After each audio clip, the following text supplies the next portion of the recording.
Yes. Who do you think your readers will hate? They are going to absolutely despise Magnus. He is my big guy. He's my big bad. He's frustrating. He's frustrating to read. He's frustrating to deal with because at the end of the day, he is a genius. And I don't think there's a single thing until book 4 that he says out loud that is not true. Everything he says is absolute fact. And that's very frustrating. He is correct. Everything he says is right. Is it ethical? No.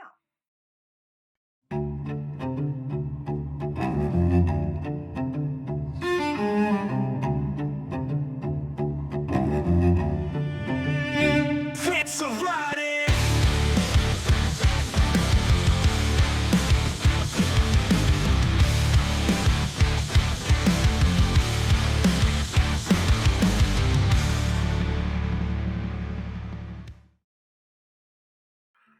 Hey there, Scribbles and Scratches. Welcome to the Fitz of Writing. I am your host, R.M. Johnson, and always this is for our creative edification as well as your entertainment.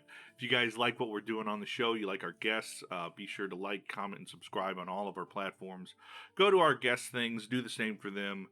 This week, our humble patron, Sir Dr. Duncan Cackworth Esquire, has brought us yet another wonderful guest. She is a veritable whirlwind of a life lived. She has, from being a fast food car hop to a military vet to a geochemist turned writer.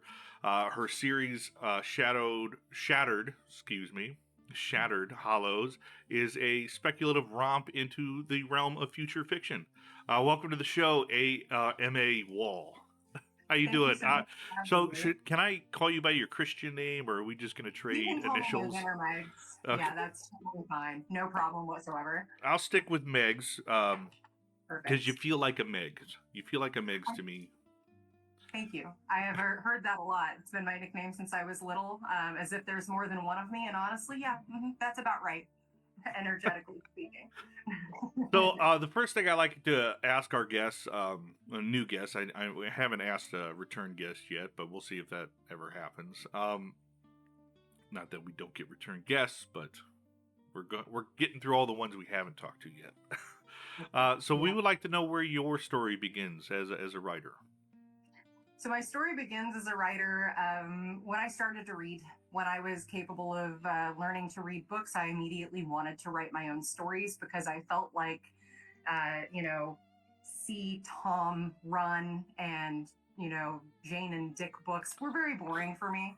I taught myself to read kind of young. I'm hyperlexic, which is one of those really awesome traits that basically just means absolutely weird.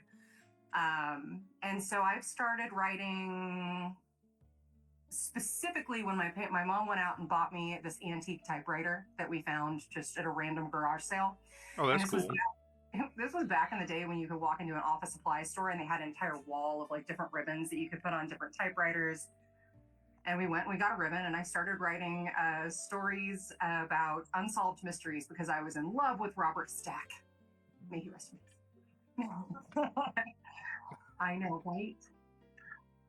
The dulcet tones of that man. Anyways, after writing a couple of short stories for myself doing that, I actually I was in military installations growing up, and they always had little journalism groups. And so I was a part of that all the way through my father's career in the military. And once he got out, that translated over into, public schools. So that was the beginning. A lot of it, I don't think I wrote my first full-length book until I was about 13. And that was right when I started getting into Robert Jordan, The Wheel of Time. Mm-hmm. I've gone back and read that. Absolutely hate everything I've written. It's all data dumps. But the obsession was obviously already there for me to create my own world. And I have a very, very vivid imagination. It is hard for me to convey what's going on in my head without it becoming a book. So, I'm also a fan of the typewriter. That was the first thing I started writing on was a typewriter. Mm-hmm. I don't think enough people do that. I think there's something missing from the magic of a typewriter. It really is. But what was if you remember, who remembers these things? What was the first thing you wrote? The first thing I think I wrote was either about like Mothman or UFOs. It was one of those. It was one of those, it was either cryptids or aliens because I was like, 9 or 10, 8, somewhere in that area. That was the obsession at the time for me. Yeah. So I believe the first one I wrote was about like alien abductions, and I made up a story that I felt would have been appropriate for unsolved mysteries. And so it very much so followed like the regimen that they have in an unsolved mysteries film, or pardon me, episode from the 90s. Kids today, they don't know what that is. It could be a film, it could be anything. Podcast. Yeah. The Unsolved Mysteries Absolutely. podcast. They don't know nothing today. They don't know nothing. They don't know nothing. No. But the one thing I do remember was that it was an entire race of aliens that were female, and they were actually here to get vengeance on men. And that was kind of the foundation of that. So it was more of like a horror alien type of thing. And also perhaps the beginning of me understanding, like androgyny, like, misandry versus misogyny. I think that was kind of my first foray into that subject in general without even knowing. That's interesting. Yeah, I do love like all gender races for some reason. I think the dynamic and like exploring that and like what the culture would be and things like that and how different it is from what we know is always like a cool, fun kind of, I guess, like dark mirror is what the term would be. Absolutely. It's a thought journey that kind of takes you into really deep details about like how those things would translate if we altered the rules just a little bit. And that's kind of why I like speculative fiction, right? I kind of like to project, okay, if I altered the rules just a bit and I set it way in the future, then I don't really have to worry about, is this appropriate for where we are now, societally, etc. I can take what we have right now, bend the rules a little bit, and then project it however many thousands of years into the future and see how that hashes out. And so for this series, one of my favorite aspects of it is I don't dive into gender. There are same-sex couples. I never once used the term gay or lesbian or queer. That never shows up. It's just, there's none of those labels. It's just, this is the world. This is the world. Is a woman in charge? Yes. How do you feel about it? Don't care. Just as long as she doesn't kill me, we're good. And that's very much so kind of the vibe. Is like, if you're good enough to do the job and you're not going to get me murdered, fine. And that's very much so where we are 6,000 years in the future. Well, I don't want to get too into the book just yet. I am curious as to, like you said, you're former military. Yes. What did you do? Like what branch and what did you do? So I joined the military when I was 17 years old. My mother had breast cancer and my father was already prior military, but we were hurting. I knew there was no way I was ever going to be able to go to college, no matter how many scholarships I got. So I joined the military, the Army Reserve, in May of 2001. And graduated from basic training on September 18th of 2001, 7 days after the Twin Towers occurred. I was in my final training exercise when that occurred. A lot of people see my joining the military in the year of 2001 and think that I did so as a response to what had happened. No, my timing was just epic. I do have a question about that, because I know my brother joined shortly after, and they, like, when you joined at that time, like, everyone got, like, I think it was, like, a wartime badge or something of that nature. Do you guys still qualify if it's before the event? Yes. Okay. Yes. And as long as we were still in training, it still counted. Okay. If you'd already been assigned an MOS and a duty station, it was something that could be earned later. So, and generally was the moment you were deployed. So well then you're in a war zone, I would hope. Yes, exactly. It's like, well, you got it anyways, my friend. Don't worry. That's cool. And so what did you do? I might have skipped over that. What did you do in the military? Right. So my position was, at the time it was called 38 Alpha Civil Affairs, and since then I believe they've reclassified that to like 39 Alpha, because I believe a 38 Alpha is not an enlisted person. It's like a commissioned officer now. Mm-hmm. Back in the day when I was in, I was not commissioned. I was just a little pipsqueak, and I was a civil affairs specialist. And I was one of the first classes. I think it was the first or second class that went through the JFK Warfare Training Center and School out of Fort Bragg, North Carolina, which has since had a name change. And it was incredible and eye-opening and disheartening and disillusioning and a huge wake-up call for me, because I was put into USACAPOC. That's the United States of America Civil Affairs and Psychological Operations Command. So I was working hand in hand with psychological operations. And we played good cop, bad cop. And once you learn about how you're manipulating crowds, other countries, our own citizens, it hurts. It hurts when you're young and you really believe everything that has been shoveled into you, for a really long time. So my military experience and career, a lot of the time people are thanking me for my service, and I'm just like, you don't know what it's done to like my relationship with what I thought and who I thought I was. And that's translated a lot into my writing, into the things that I talk about, into the subjects and the topics that draw me forward, because that disillusionment is so human. And I think it's so common. It happens to all of us. And watching it happen in real time around me now has been one of those moments of like, I have experienced this before. I know how this feels. It is not okay. You lose like an entire sensation of your identity going through it.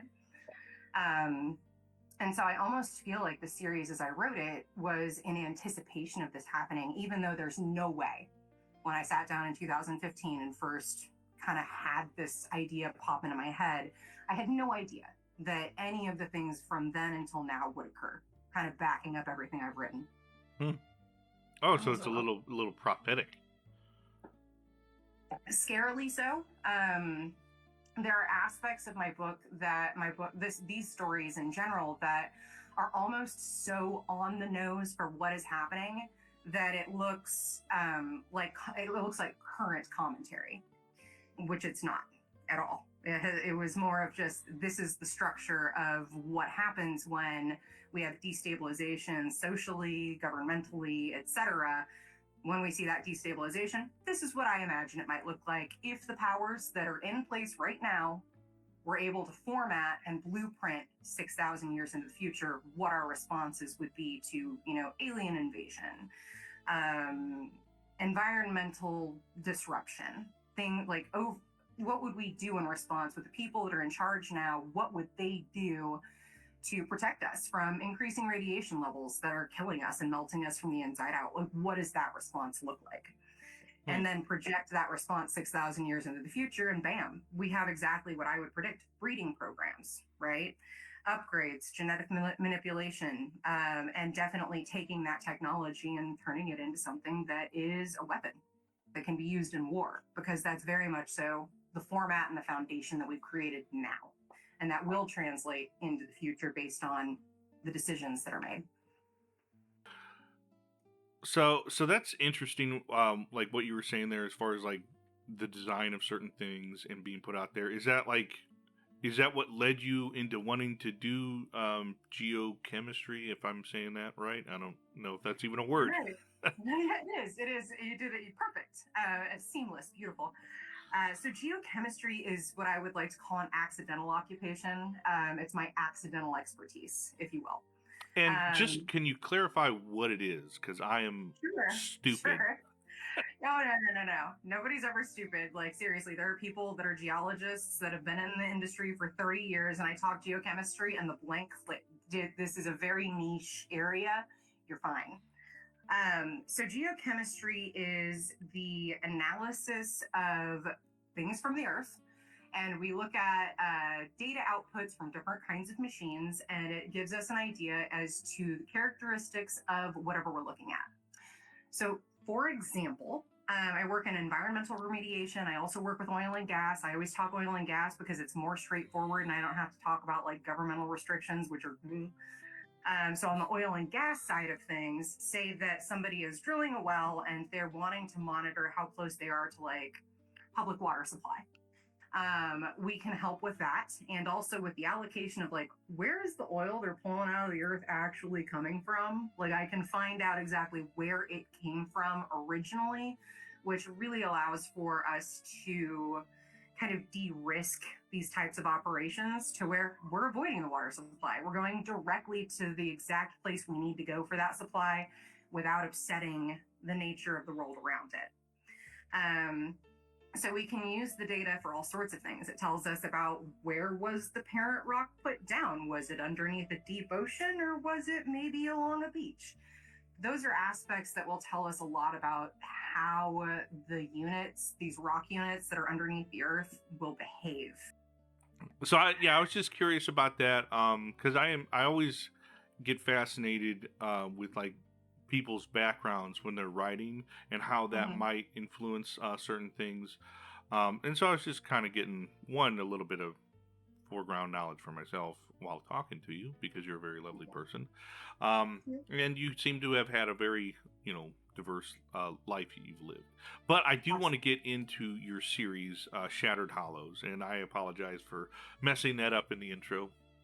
I am still combating my sickness. So Shattered Hollows is a 4-book series. It's completed. That's correct, yes. And just so we're all aware, the book 1 is Strength to Bind. Book 2 is Entangled to Binds, or Entangled Binds. Sorry. Yep, Jesus. You got it. No worries. Keep messing it up. This is how you know no one's paying us, because I'm free to mess things up. That's fair. If we were being paid, all of this would be cut. Yeah. We'd be like, okay, so take 2 next week. Okay. Yeah. Book 3 is Bound to Glory, and Book 4 is Broken Binds.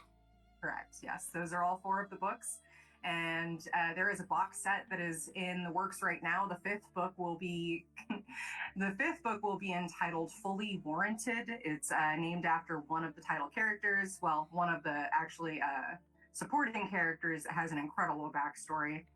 And it will also have a short story, a list of all the different characters. There's over 100 named characters in my series. And it also has a list of terms, and also I use a lot of Latin. There is a little bit of Mandarin that comes into play, some Arabic, some Spanish.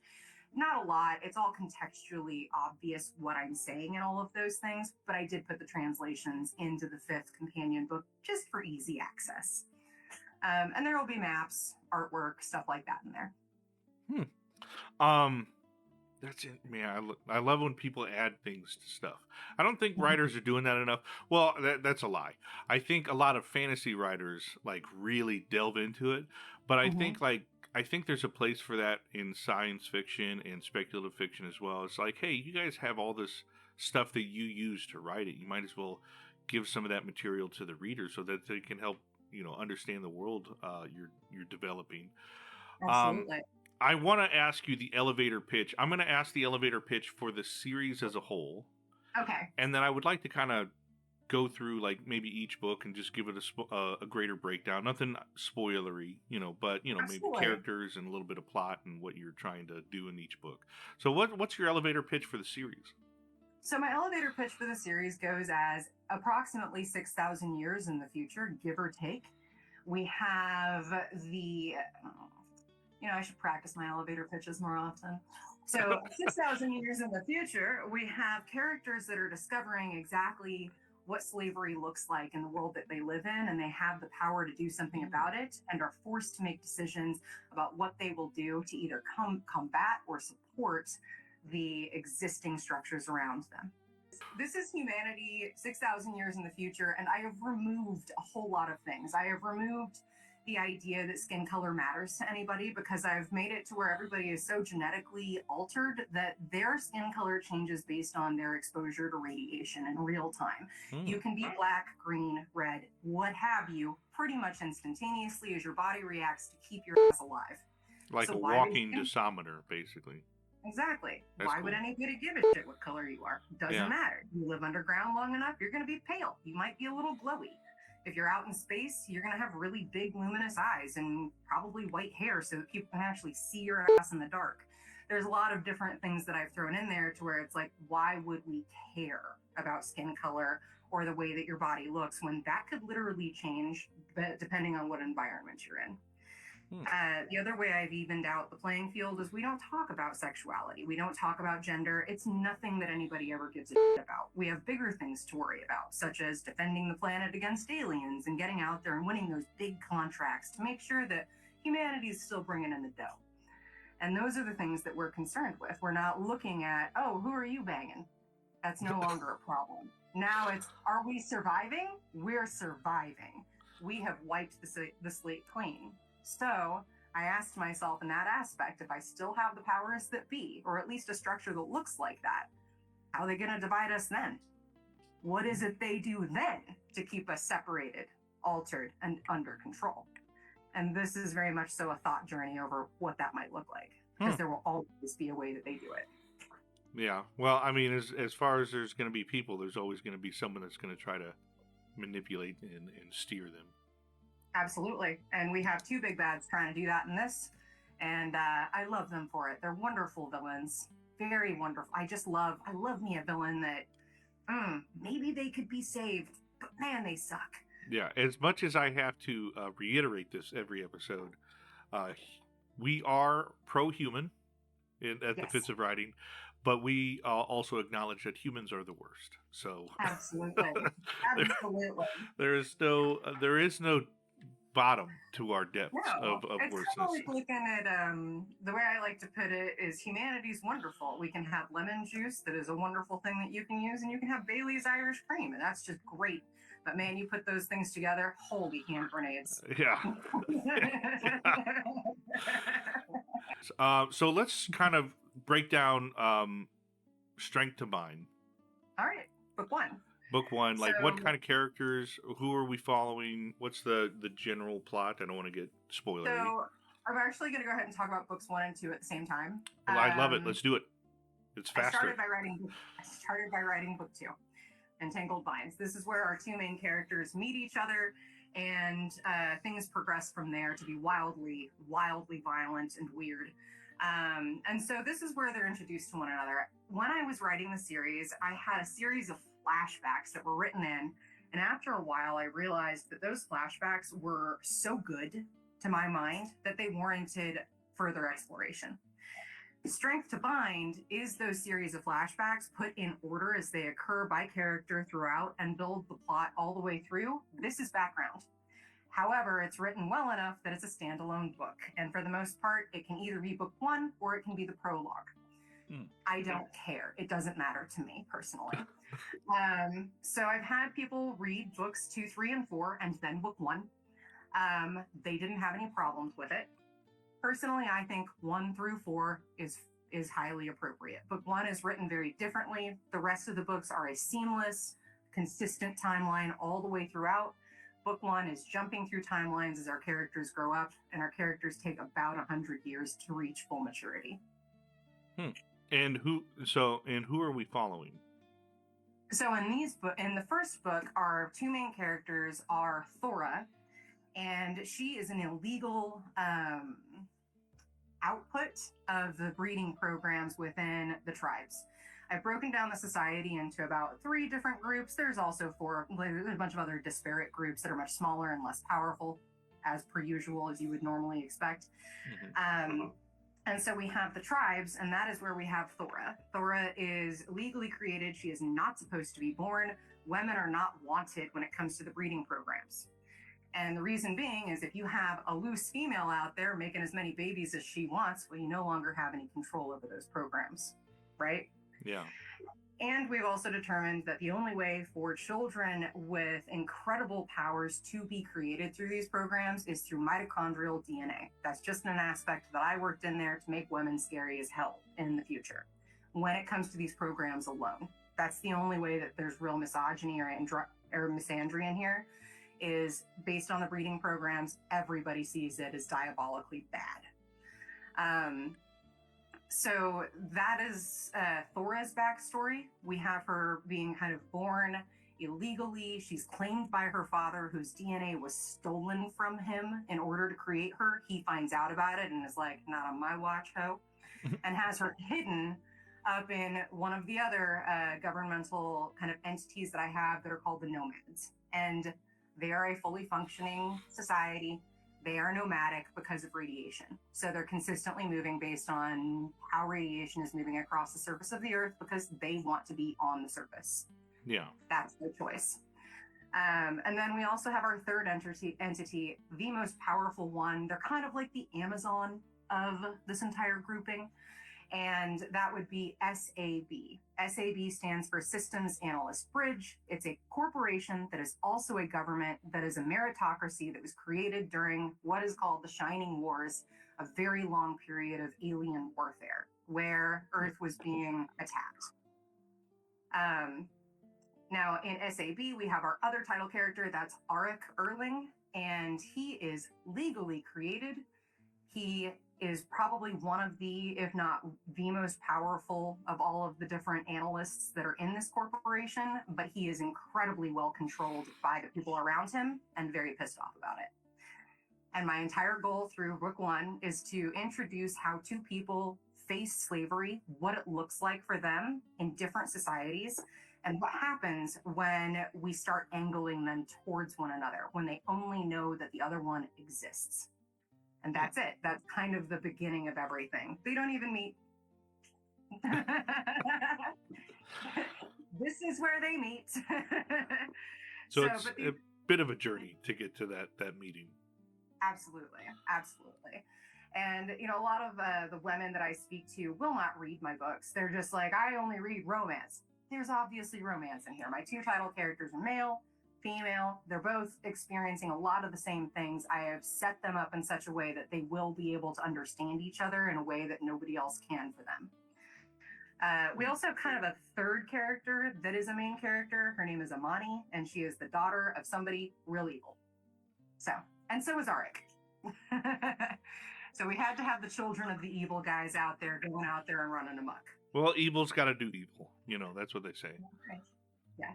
So I think you, when we first started talking, I think you mentioned like where the kind of the origin of this story came from.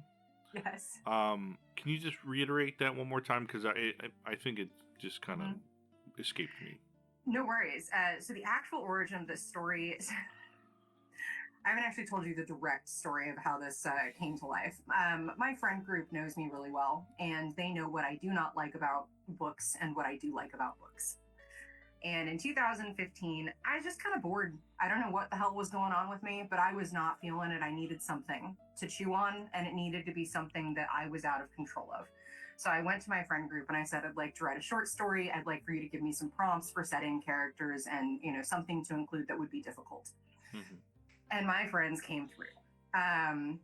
They came through with a setting that they wanted to have be geologically complex, but dark and murky. They wanted it to be a training scene, which is where they were being dicks to me. And they wanted to make sure that I included non-gendered people. They did not care what that looked like or what that meant. So I started with... Here's the deal. I don't like training sequences, okay? I hate them. Why is that?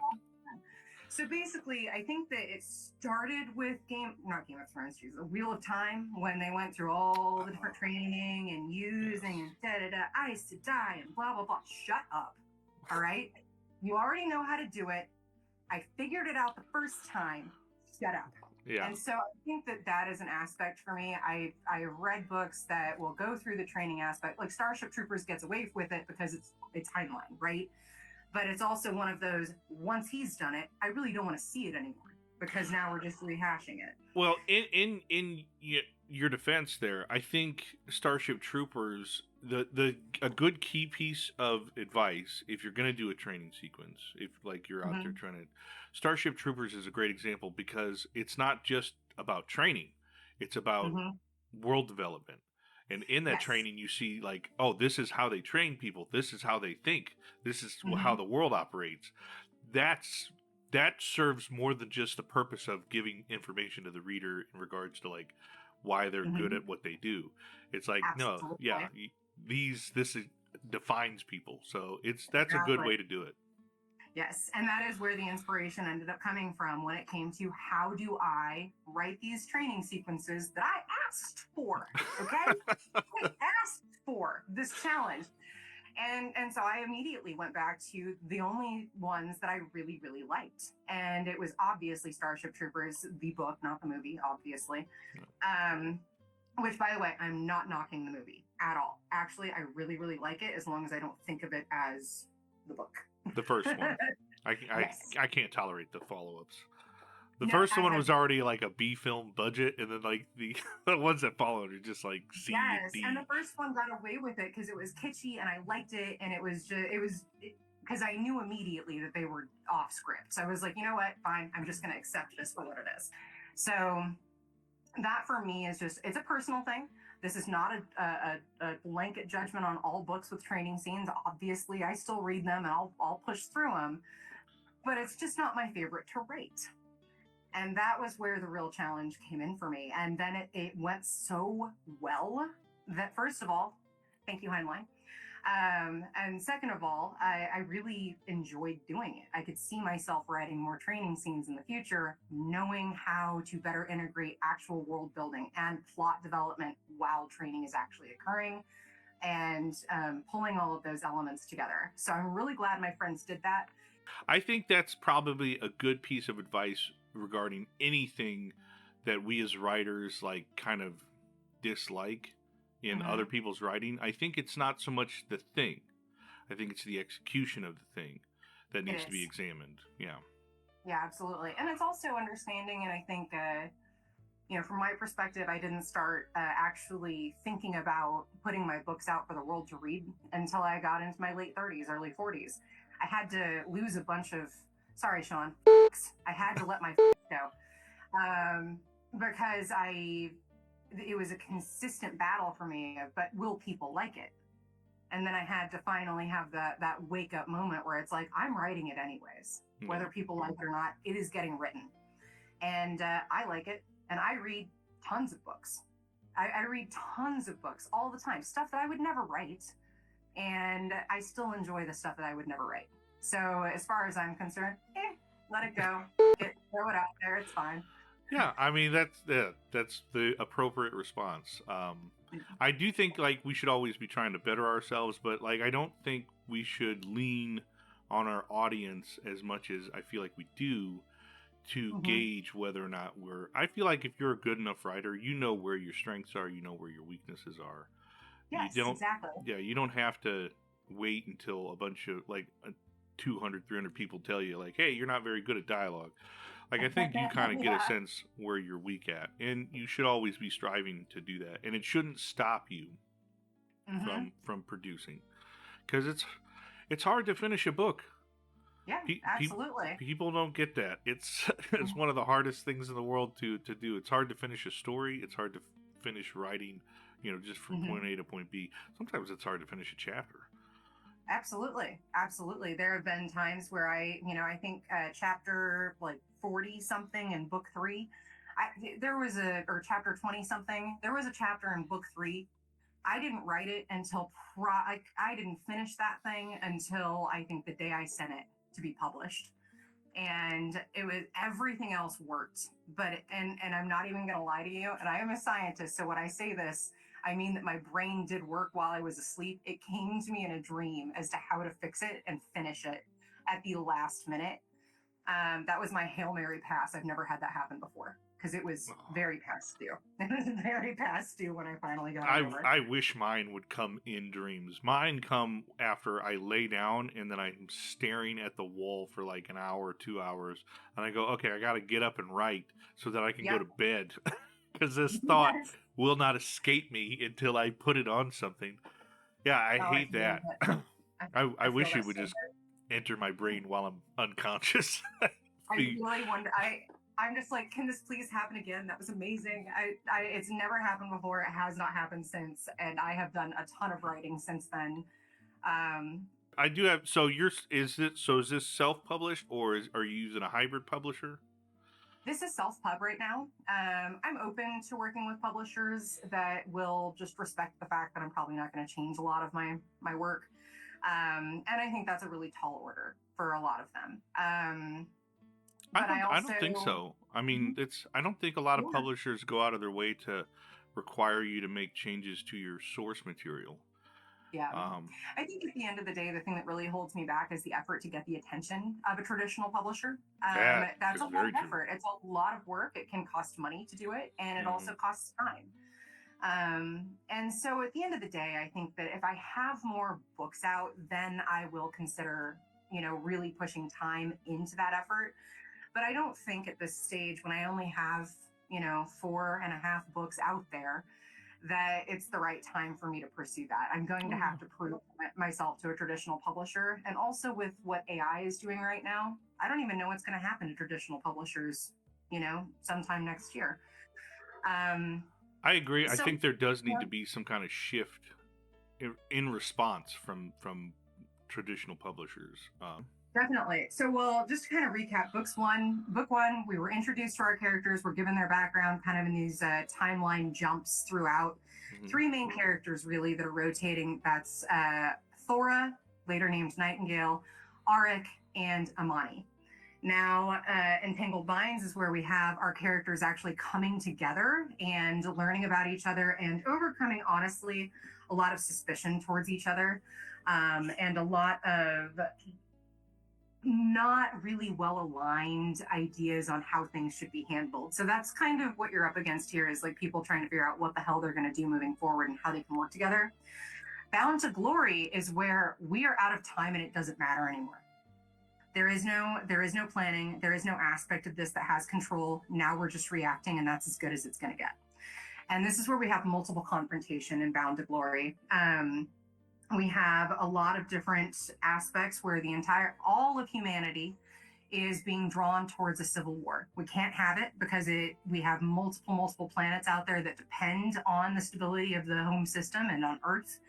And so what this is a race to have a civil war before it becomes a bigger civil war. And so it is very, very highly pressured. It is very action driven. It is as quick as they can possibly do it without dying. And the characters end up going through quite a lot in order to fight all of that. On the covers, you'll notice that the first book is yellow. This aligns with your power chakra. Green is with your heart chakra. Red is with your root chakra. This is where we're looking at safety, where we might die. And that is why this book is colored in red. And then we move into Broken Vines. This is the final aspect of the book, of the series, where we have our final confrontations. And then we discover that all of those confrontations that we had were designed. And there's something even deeper underneath all of it. And so that's where book 4 is coming forward and saying, hey, everything that you saw before actually meant something totally different. And it's not a big twist, it's just a shift in perspective. And I think that at the end of the day, so far, book 4 is the one that has more of the most metaphysical aspects. We kind of break a little bit further away from the scientific foundations of everything and are more looking at alignment and what that looks like on a larger scale. And this is where I had to do a lot of research into consciousness and what defines consciousness. And a lot of that research had to do with AI. And how do we limit a consciousness from being developed? And how do we define where it starts? So a lot of that is pushed into Broken Binds, the final book. As you notice, all of these books are about learning how to bind things together, finding the glory and power in that. And then in the 4th book, we're saying maybe we don't want that anymore. And so that, I think, is a very good way of pushing this forward. Also, book 4, you'll notice, is in kind of a light blue color. Light blue is aligned with your throat chakra, which is kind of the idea of speaking truth. I used elements of Buddhism, Hinduism, and yogic practices a lot when it comes to defining energetics, because these are terms that are actually being used now in order to describe kind of that hippy dippy spirituality that's out there. But even if you're not aligned with it, you are familiar with the terminology, which is why I adopted that. And are we following the same main characters throughout the entire series? All three of those main characters are all the way throughout. Their stories are tantamount. There are a couple of side characters that are incredibly important. Without him, it doesn't go forward. And those characters are somewhat explored in book 5. There's a lot of opportunity for my website. There's short stories involving this series in my website. Everything that is not included in the box set will be published to that website, including short stories and possibly even an added book that I'm going to be throwing out there based on one of the main character, or pardon me, one of the side characters who's named Jonathan. He's the only normal named person in the entire damn series. So that's Well, that's good. I'm glad. It's so risky. I mean, I'm not going to say that it's a bad idea, but some authors they take a giant risk, in my opinion, of like having like 2 or 3 books with the main character, and then like the third one's like, we're going to follow someone completely different, and you're just like, okay. Yeah. Good. All right. Yeah, I'm a fan of perspective shifting. I love like if I'm going to jump from one character to another. I like that. A lot of people despise that. They only want like one character to see the world through. And I don't only use my 3 main characters for perspective because there's certain aspects and elements that they don't know about happening that do need to be elucidated so that everybody else knows what happened. And yeah, to help people put 2 and 2 together while the characters already did. I'm not a fan of it mid-chapter. Like, I would prefer to, like, be in someone's shoes or from their perspective for an entire chapter. And then if you switch, then I'm a little bit over. I just hate, like, this back and forth mid-chapter stuff. Like, to me, that might be my ADHD kicking in. I'm just like, I can't do this. Absolutely. I think the shortest character perspective that there's one character. He has one scene. It is only 3 pages long. And I think I gave him an entire chapter just because it was so unique. If I didn't, I'm decently sure he got his own chapter. So, well, I won't hold it against you even if you do. That's just me personally. Sometimes there's a perspective shift in the middle of something, but usually it's because a character is like knocked out. Oh, yeah. That's another. I love that. I can get behind. I can get behind a perspective shift when something has undone the perspective of the person that you were following. You know, them going to sleep, getting knocked unconscious. That feels like a, kind of like a fade to black. Like, all right, so this scene has ended. Let's move on to the next scene. That it feels more natural that way instead of it just absolutely. And there's a couple paragraphs that are specifically confusing because the characters are confused. Like they're characters that have been quantumly entangled with one another. All of a sudden, they're like, "Wait, was that my thought or his thought?" And the narrative shifts to be like, "He or her, I'm not sure." The narrator doesn't know either, and so that's one of those like. Those are in there, but it's never really from the I'm just going to stop what I'm talking about and immediately shift the perspective for no fucking reason. It's more just like insight from the narrator, uncertainty, definitely being conveyed by the way that it's written. So there's those aspects are definitely written in. I think that one of the problems that I run into whenever I try to like, if people are asked like, what's the overarching theme? I would have to say, which aspect? Because there's multiple themes. And I think that if you're going to have a series, that like one of the things that I kind of thought about going into this was I wasn't really sold on it being a romance at all. But it occurred to me that in general, when you're making something that is fully inclusive of everything, it's in there naturally. That's just something that will appear, especially when you have a diverse cast like I do. Very, very strong female characters and commanders that are female. Very, very self-aware and emotionally available dudes that can also kill everybody. That's, I think, one of those, that's a part of the romantic trope that worked its way into this, just based on the sheer foundation of the way the world works. Yeah, I mean, people are complex. It's good to have complexity to them. I think there is a space for a 2-dimensional character. I have one of my favorite characters in my fantasy, epic fantasy I'm writing, is a 2-dimensional character, but his 2-dimensionalness is supremely complex, which is like I wanted to create a character that was simple, and then see how far I could go down that rabbit hole of how simple he could be.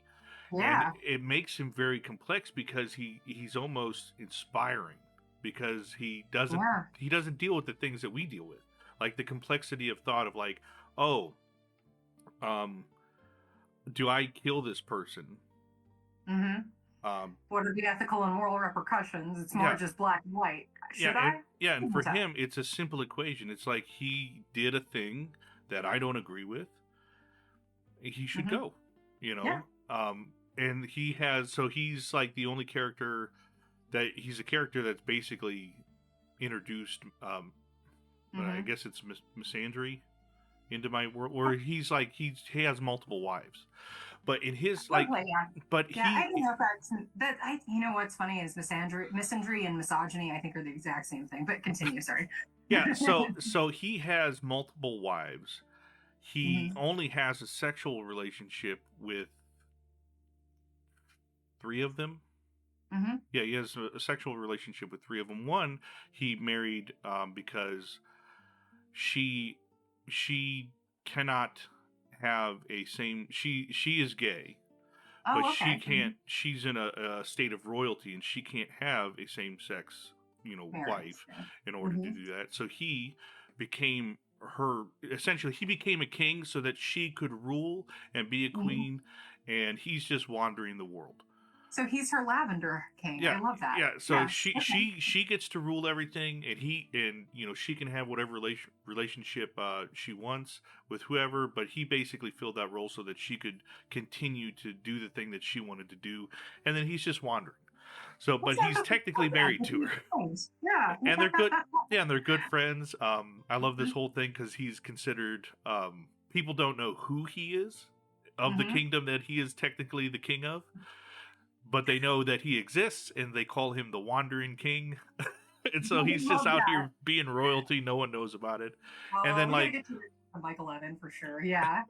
yeah, so I love that concept of like, well, he loves this. He loved her so much. He's her, Mm-hmm. they're friends, that he didn't want her to like live a life where she was forced to marry someone that would want to try to force a relationship on her. And so he just Yeah. stood up, took that role, let her do, whatever she wanted to do. Whatever the heck she wants. Yeah. And so like for him, I was just like, I want to delve deeper into the aspects of like how much a two-dimensional character can love someone and why Yeah. and what reasons and how they may change that. And so it's an interesting concept. And I so like that. I like that very much. I do Yeah. think there is a place for two-dimensional characters, as we were saying, but I Mm-hmm. love when people try to make complex characters from like their emotional state, their thought processes, like how they Mm-hmm. handle the world.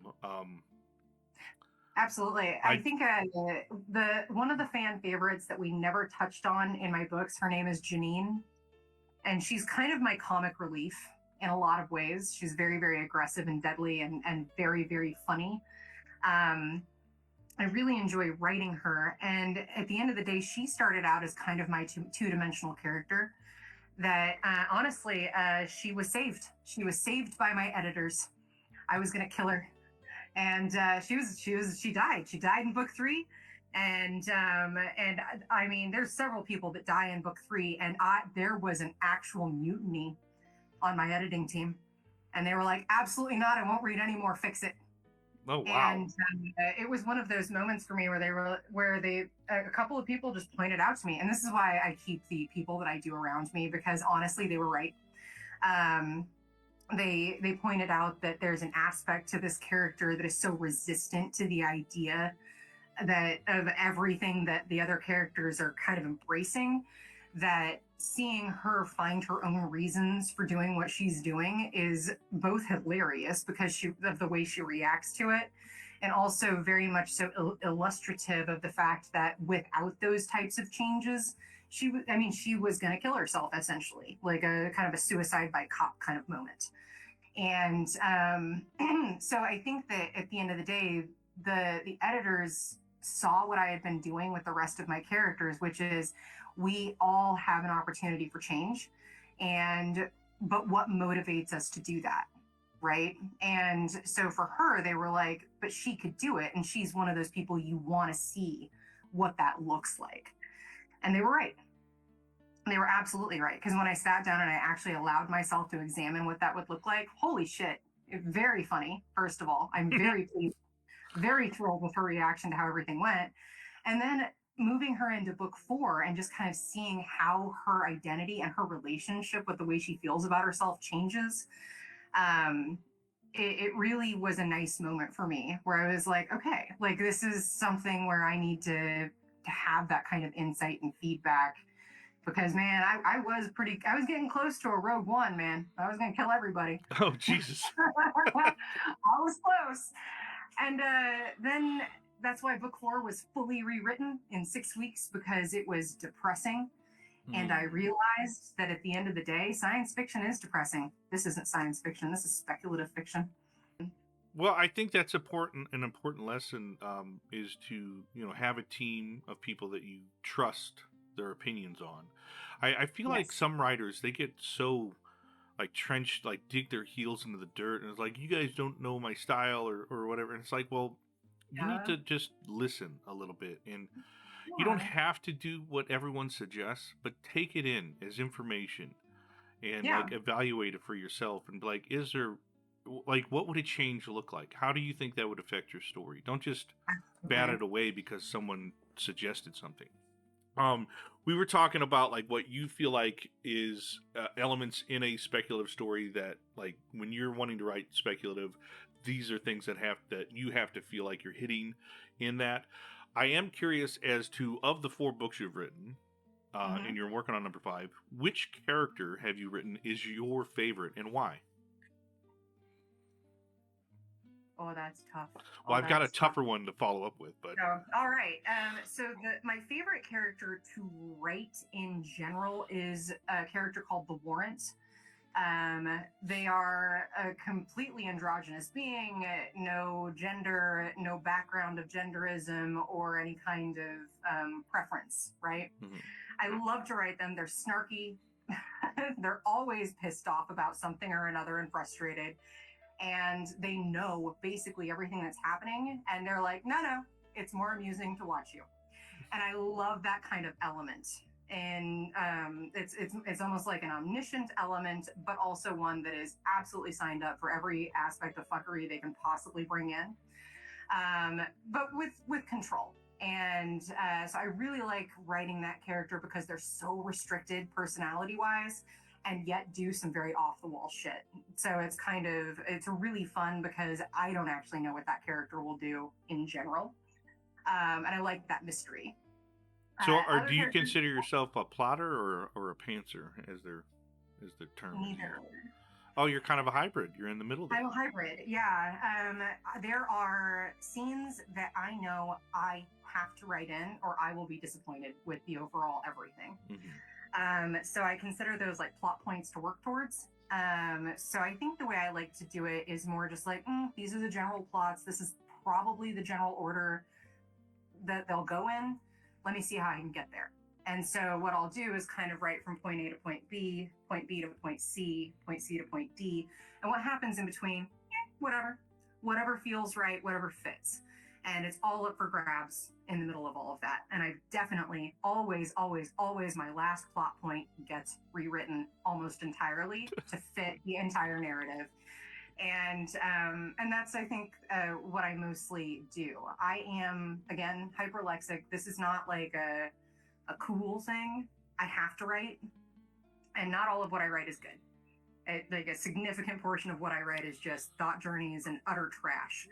I'm right there with you. Yeah. I get it. So that's the aspect for me is, yeah, it took me, I think altogether for all 4 books, it probably took me between 3 and 6 months per book to bam, we're done. The content is written. And like book 4, that took me 6 weeks to write the entire thing. Because by then I knew exactly where I was going and exactly what I wanted to have happen. For me, it's not getting the stuff down on paper, it's the editing process. I am highly committed to dialogue and action. We're not going to have a bunch of, there was gilding upon the floors and the marble and the da-da-da. If I describe something that's in a room, it's because there's something about it that is disturbing or really speaks to it. Like, Like, for example, in one of the settings called the Tactical Operations Command Bravo, TOCB, there is a very, very elegant, beautiful drain in the center of the room. Why? That's kind of weird. That's a little disturbing. I'm in the middle of a beautiful conference room with marble and wonderful pieces of art that had come from Earth's history, and a drain in the middle of the floor. Why is that there? And that kind of speaks to violence happens in these rooms and must be cleaned up quickly. This is kind of just like pointing towards, yeah, there's a very dark, sinister undercurrent to these very beautiful, majestic places that I've created. I like So, that. yeah. So I asked you who your favorite is. Yes. Who do you think your readers will hate? They are going to absolutely despise Magnus. He is my big guy. He's my big bad. He's frustrating. He's frustrating to read. He's frustrating to deal with because at the end of the day, he is a genius. And I don't think there's a single thing until book 4 that he says out loud that is not true. Everything he says is absolute fact. And that's very frustrating. He is correct. Everything he says is right. Is it ethical? No. You can always look at, is it correct? Is he right? This is the right way to do it, and this will get it done the best way and the quickest way? Yes, he's always correct. Is he being humane, ethical? Are there morals involved? No. He's lived long enough that those are just something that hold him back and slow him down, right? So people are very frustrated by that character. He is very much so kind of like this quintessential big bad that is able to take any narrative, flip it on its head, and show the weakness of it and why it's stupid. And he's incredibly good at it. It's very frustrating. It's frustrating for characters to deal with, and it's frustrating for people to read. Everybody's known that person that can gaslight them all the way through. And I made Magnus very, very good at it. You can't even tell he's doing it half the time. Oh, wow. That's cool. Yeah. That's interesting. Yeah, I don't think I've heard too many strong villains being master gaslighters. Like, and there's manipulators, of course, but like, just those blatant gaslighters. And this is where the speculation comes in, right? If that's the structure that's being used now, I'm projecting that 6,000 years into the future. Oh, Jesus. Right? And nobody wants to see it. Nobody wants to see it. The thing about my books is that I wrote them to give people hope. All right? This is not the first time in history that this shit has ever happened. This is common. This is normal. This is part of the human condition. It will continue to happen over and over and over again. Mark my words. I'm not going to be around forever to see it, but my words will be true and correct. So long as humanity is around, there will always be somebody out there that titles themselves the hero. So I do have, this isn't the big question, but it is a question that I've grown fond of asking. It's a truth time question, which means you absolutely have to tell the truth. I don't care how, explosive it is. If it gets too out of hand, we'll cut it. But I want to know the absolute truth from you. What do you hate the most about modern fiction? What I've noticed lately is kind of maybe I just hit like a weird moment in the things I've been reading where a lot of people or a lot of authors are putting aspects of their work in there that kind of sterilize the idea that the intermingling of politics, structure, and emotionality, if that makes sense, where it's like, oh, but that's politics and that's over there. And I think it's almost like, for me, seeing that disinclusion is frustrating because to me, I've lost out on a significant portion of the structure of what this world means, of what this story actually is trying to convey to me. And so I do see a lot of, in really well-written work and really poorly written work, I have seen kind of this avoidance of going that direction. And so, in science fiction, it's almost like, in speculative fiction, it's almost like we focus on that. So for me, if I read something and it's not even thought about, that can be a problem because I feel like I've missed a massive element of the world and the pressures around me that I need to take into consideration before I can really inject myself into a story. So I found that there's a lot of care being taken around things that I don't feel need care. A lot of a lot of very recent statements from a lot of very new people putting things out there of just like, they almost make a statement of, we're not going to talk about politics because and it kind of gives me this aspect of, well, you're not really giving me the authentic product that you would give me. I hate that there is this aspect in our daily lives that is controlling our creative impulses, that is restricting what we're allowing ourselves to put on paper, and it's holding us back from giving our full creation to people. And I really despise that, because I feel that fear being working its way into the creative aspects of the world around me, seeing it is sad and disappointing. And yeah, so it's just, that would be my overall negative aspect, is like the fear that's being injected into creative culture right now. And I'm seeing it, I'm actively seeing it have an effect on the things that I'm reading that are current, that have been very recently published. So just like a note to clarify. So are you saying, like, while you're reading this, the story itself is kind of including some of these political things, but then when it gets to like actually making, like, having an opinion or highlighting it or delving into it, it's just like, well, I mentioned it, that's enough, right? That's enough. Or okay, yeah, the aspect of, they will literally, in more than 3 books that I have read over the last couple of weeks, I literally wrote it down in kind of like a note thing, where I had read the same thing multiple different ways, where it's, but we're not going to get into politics. Like, a character literally states, or some part of the narrative literally states, but we're outside of politics, or politics are not at play here.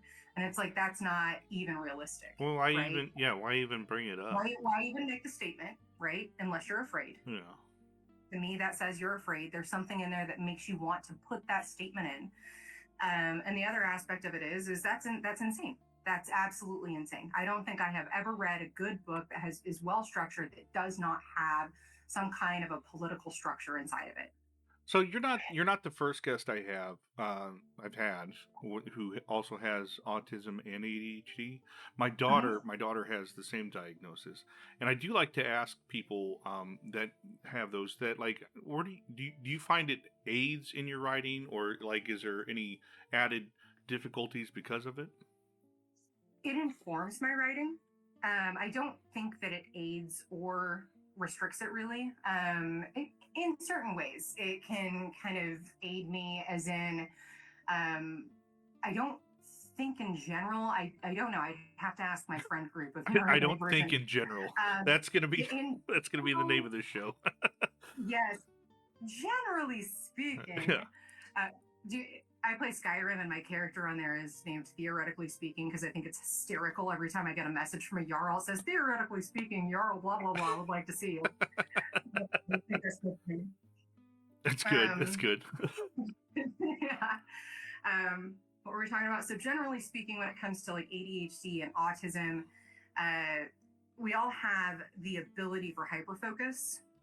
I don't know if this is an ADHD thing or an ADHD thing or an autism thing. I don't know, but I can selectively hyperfocus. And so when I do that, like, I block out everything. Nothing else exists except for what I'm doing. That would be the aid that I get, is like, I only have however much time to get this knocked out. I'm going to hyperfocus for 8 hours, and hopefully I won't starve to death, and I'll remember to go pee. Which sometimes happens. Haven't died yet, so we're good there.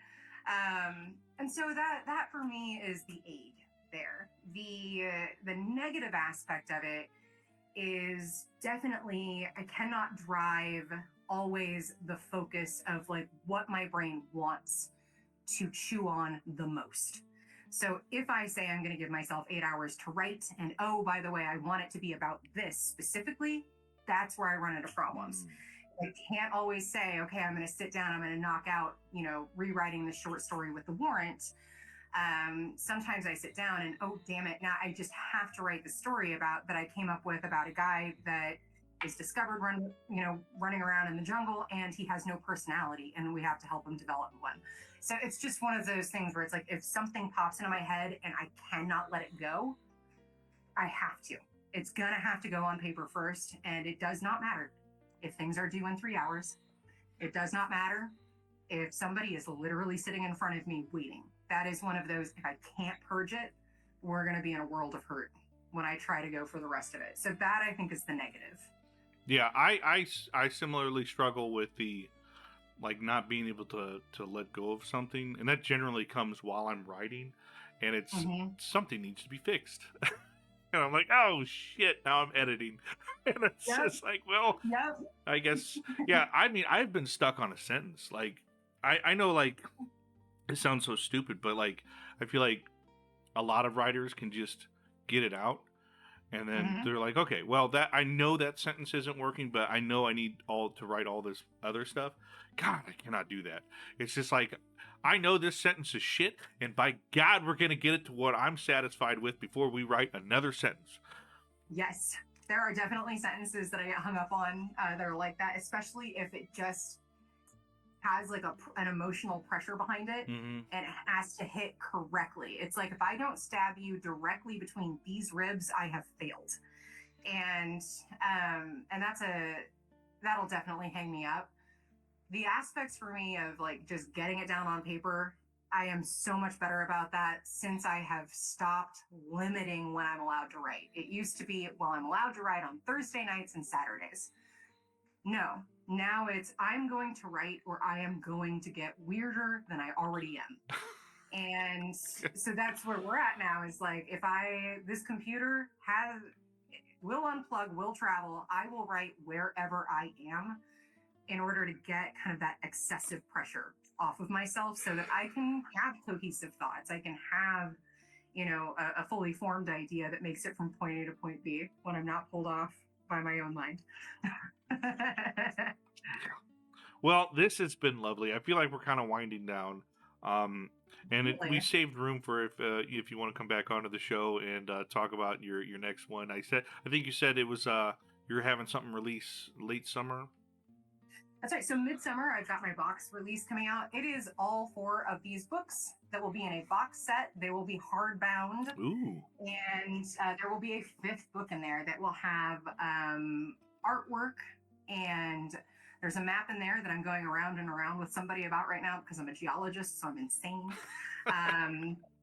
This poor woman, she's so good at what she does, but where New Zealand is right now is not appropriate. And so those are the aspects that'll be in there again. The series is, each novel is 100,000 pages or 100,000 words or more.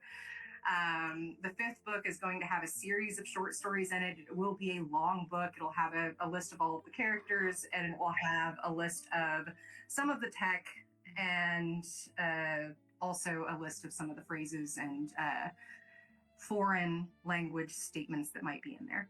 I'm also looking into having this work translated into Mandarin, Arabic, and Spanish. I don't know how to do that, but that's my next step. I've got audio being recorded. Let's see, he's about 35% of the way through book 2 right now. Do you want to drop your VO guy's name? So actually, my voice recording guy is my publicist. His name is Michael Evan, and he's up in Toronto. And this is actually the first book that he is narrating. Or the first series that he's narrating. And I have definitely thrown this man directly into the fire. Okay. He has to speak Latin. There's Spanish. Oh, wow. There's names and words in here that I'm like, listen, bro, I'm sorry. But he also edited my books. So if he has any problems, that's on him. Well, we'll reach out to Evan and see if he's cool with us promoting him as for voiceover work. I don't. He might want to decide after finishing your book if he wants to continue. Yeah. Yeah, you might want to wait. I know that it's good. I've already heard some aspects of it. It's absolutely wonderful. I originally did virtual voice. Don't do it.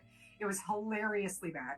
So funny to have somebody be like, and then he died. I'm like, why is the bubbly voice happening? Like, there was a lot of death and destruction that just happened, and you are super, super chipper about it.